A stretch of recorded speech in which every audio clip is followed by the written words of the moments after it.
So today, we're going to dive into this incredible ancient story. And look, this isn't just a history lesson.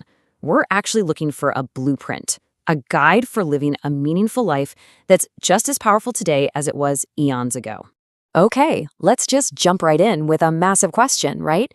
In this vast, billions of years old universe we're in, what's the secret? What's the key to a life that actually feels meaningful? Well, our story today kicks off with a king who was absolutely desperate for an answer. So picture this. The whole scene is set around this really intense, profound conversation. You've got a king, and he knows his time is running out. And he asks his teacher, his guru, not for more power or riches, but for pure, unadulterated wisdom. Now, what's so interesting is what King Parikshit actually asks for. He doesn't want simple stories or gossip. He asks for the great deeds, because he knows that buried inside these epic tales is the real secret sauce. You know, the essence of how to live, what to value. He's digging through history for the kind of truth that never gets old. And believe me, when he says ages, he is not kidding around. The sage starts by explaining this concept of a manvantara. And you gotta forget everything you know about time. We're not talking centuries or even millennia. We are talking about a single cycle of cosmic time that lasts over 300 million years. It's mind-blowing.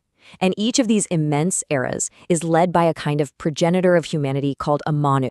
So to answer the king's question, the sage goes all the way back to the very beginning. He tells the story of the first Manu, a guy named Swayambhuva. In his life, it's basically the ultimate quest for wisdom. And listen, Swayambhuva Manu wasn't just any king. The texts say he was the ruler of the entire world, the very first one. I mean, he had absolutely everything you could possibly imagine. Power, fame, wealth, you name it. But this is where the story gets really wild. After having it all, he did the one thing nobody would expect. He walked away. He gave it all up. His whole journey just pivoted from worldly power to total renunciation. He and his wife literally left everything behind to find a higher truth. And they did this through intense spiritual practice, all in the search for universal wisdom.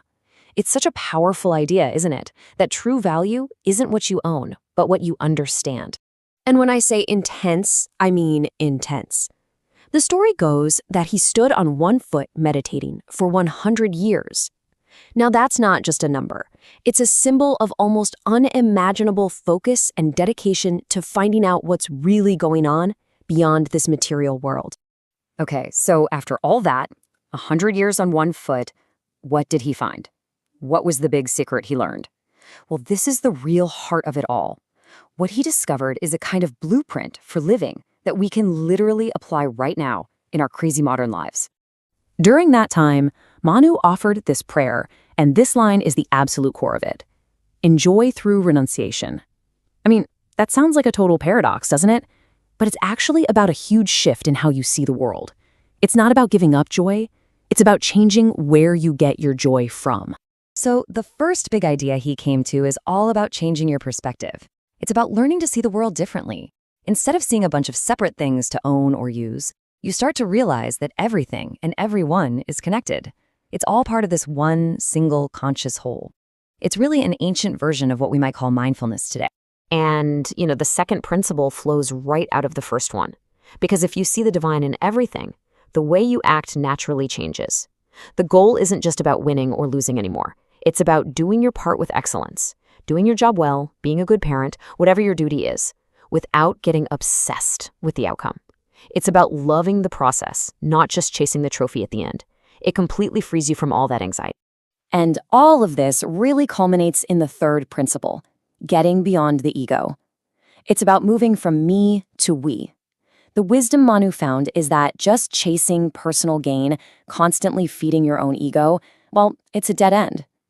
Real, lasting happiness comes from contributing to the well-being of the whole, from doing things that serve something bigger than just yourself. But here's the thing. This wasn't just some one-off discovery that got lost to time. Oh no. The sage explains to the king that this wisdom became a legacy, like a torch being passed down through one cosmic age after another. You can see it right here in the second Manvantara. The Manu was a guy named Svarokisha, and a divine figure named Vibhu upheld this wisdom. Then came Uttama, and after him Tamasa, and in each of these eras, a divine presence like Hari, you see him there in the fourth age, shows up to protect and reestablish these core principles. So the big takeaway here is that this isn't just some dusty old philosophy.